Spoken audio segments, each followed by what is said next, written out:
بسم الله الرحمن الرحيم الحمد لله والصلاة والسلام على رسول الله صلى الله عليه وسلم رمضان كريم dadka Soomaaliyeed meel kasta oo ay joogaan Ilaahay subhanahu wa ta'ala waxaan ka baryaynaa in khayrka bishan uu nawaafajiyo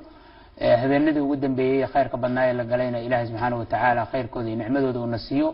intaas ka soo waxaan doonayaa dadka Soomaaliyeed halkaan inaan kala wadaago warbixin kooban ma aragtay oo ku saabsan dadaalada ra'iisul wasaaraha Jamhuuriyadda Federaalka Soomaaliya Mudane Maxamed Xuseen Rooble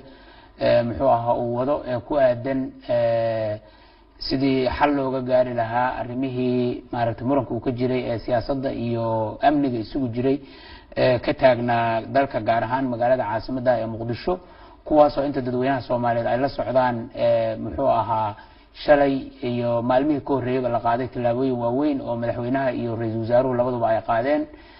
isla markaana ahaa kuwo ay ku nafiseen dadka Soomaaliyeedna uga nafiseen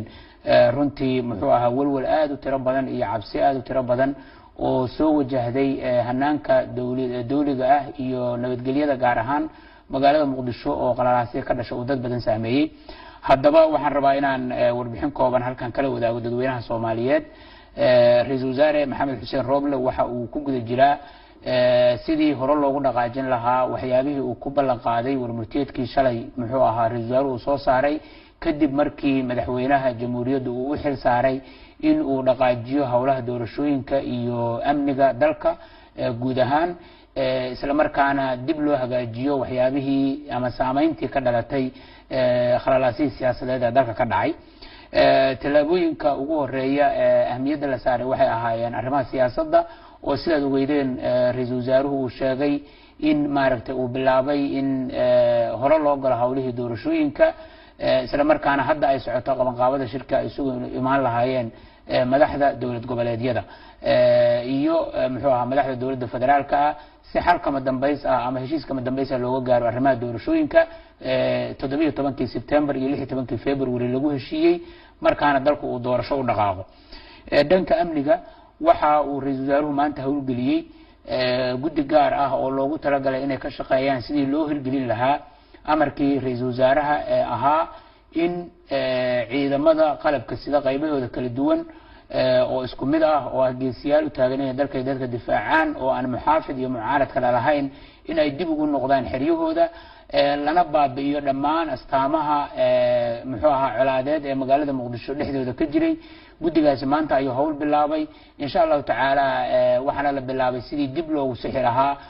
saameyntii ama waxyaabihii ka dhashay arrimaha siyaasadda loona fulin lahaa amarkii ra'iisul wasaaraha ee ahaa in ciidamada qaranku dhammaantood ay qabsadaan hawshii loogu talagalay kana fogaadaan siyaasadda hasaate waxaan doonayaa halkan dadka Soomaaliyeed inaan kala wadaagno nasiib darro in ay jiraan dhaqdhaqaaqyo ay gadaal ka taagan yihiin shakhsiyaad siyaasiyiin ah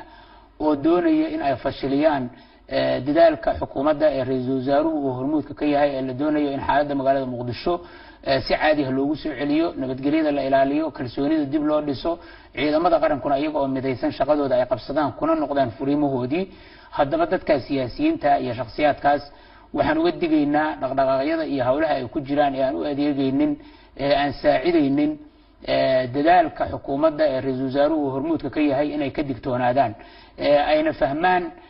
mas'uuliyadda ka saaran in aan la abuurin wax abuuri kara xasaasiyad ama kala fogaansho ama kalsooni darro muxuu ahaa waxa xal laga gaaray arrimihii ugu waaweynaa ee cabashada ay ka taagneed oo ahaa arrimihii siyaasadda ee la xiriiray doorashooyinka oo dadka Soomaaliyeed ay ogaayeen in marar badan dood badan ay ka taagneed waxa sidoo kale uu ra'iisul wasaaruhu amar cad siiyay taliyaasha ciidamada oo ku aadan in shaqadii amniga ee dadka Soomaaliyeed ay u xil saarayeen ay qabtaan ciidamaduna dib shaqadooda u qabsadaan howlaha siyaasadana ay faraha kala baxaan waxaan sidoo kale loo dul qaadan karin in wali ay jiraan dad siyaasiyiin oo ciidamada faraha kula jira muxuu ahaa ama abuuraya xaalado kale oo laga yaabo in aysan munaasib u ahayn dadaalka iyo kalsooni dhiska la rabo in lagu wajaho muxuu ahaa in hore loogu socdo oo lagu gudbo carqaladaha jira marka waxaan leenahay dadkaas walaalayaal ka digtoonaada in muxuu ahaa aad qaadaan ama aad samaysaan dhaqdhaqaaqyo aan saacidaynin dadaalada nabadda haddii ujeedadu ahayd in dalkan uu doorasho aado haddii ujeedadu ahayd in la xalliyo cabashooyin ama cabsi amni oo jirtay warcad ayaa ra'iisul wasaaruhu ka soo saaray shalay ayuu soo saaray madaxweynuhuna ra'iisul wasaaraha ayuu shaqadaas u xil saaray wixii dhaqdhaqaaqa oo inta ka dambeeya waxaan u arkaynaa in laga leeyahay ujeedooyin qarsoon oo ka baxsan muxuu ahaa waxa dadka Soomaaliyeed loo sheegay iyo mushkiladda taagneed ee la doonayo in la xalliyo marka dadka walaalaha ah mas'uuliyiinta siyaasiyiinta hawlaha kala duwan ku lugta leh way isog yihiin aan la hadlayno waxaan leenahay walaalayaal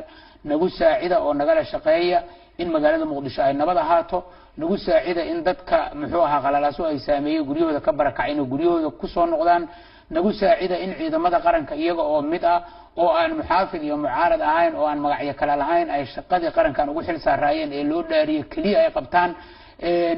lagana fogeeyo in hawlo siyaasadeed loo isticmaalo ama muxuu ahaa ay ku milmaan muxuu ahaa waxaan kala rabaa inaan halkan baaq uga diro shacabka Soomaaliyeed oo aan leeyahay walaalayaal aad iyo aad baad ugu mahadsantihiin taageerada iyo garab istaagga aad u muujiseen guud ahaan dawladda Soomaaliyeed gaar ahaan qaraarkii muxuu ahaa ra'iisul wasaaruhu soo saaray go'aankii baarlamaanka iyo muxuu ahaa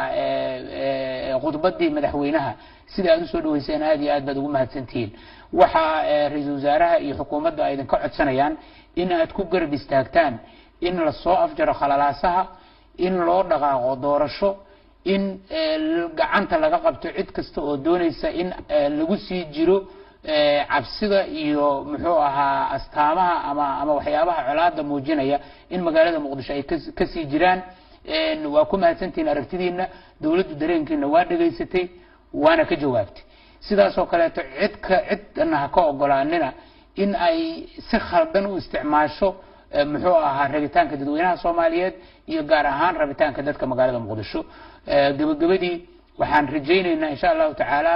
oo muxuu ahaa doonista ra'iisul wasaaraha iyo waxa uu ka shaqeynayay xukuumaddu isagoo fulinaya muxuu ahaa awaamirtii iyo go'aanadii baarlamaanka iyo madaxweynaha ka soo baxay ee aad ka filaysaan xukuumadda iyo ra'iisul wasaaruhu waa in dalku uu doorasho loo dhan yahay aado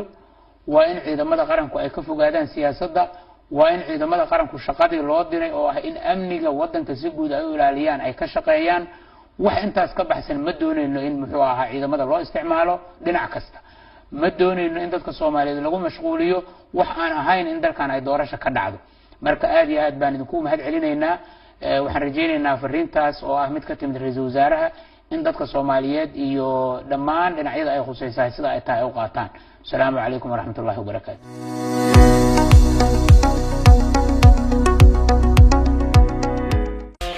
ku xirnow IBS Bank goob kasta iyo goor kasta adigoo isticmaalaya IBS Mobile Banking degso application-ka oo isticmaal adeega IBS Mobile Banking si aad u isticmaasho application-ka fadlan kala soo deg Google Play ama App Store-ka ku qoro IBS Mobile Banking kadibna guji install si aad ula soo degto app-ka haddaba ka isticmaal teleefankaaga adeegyada IBS Bank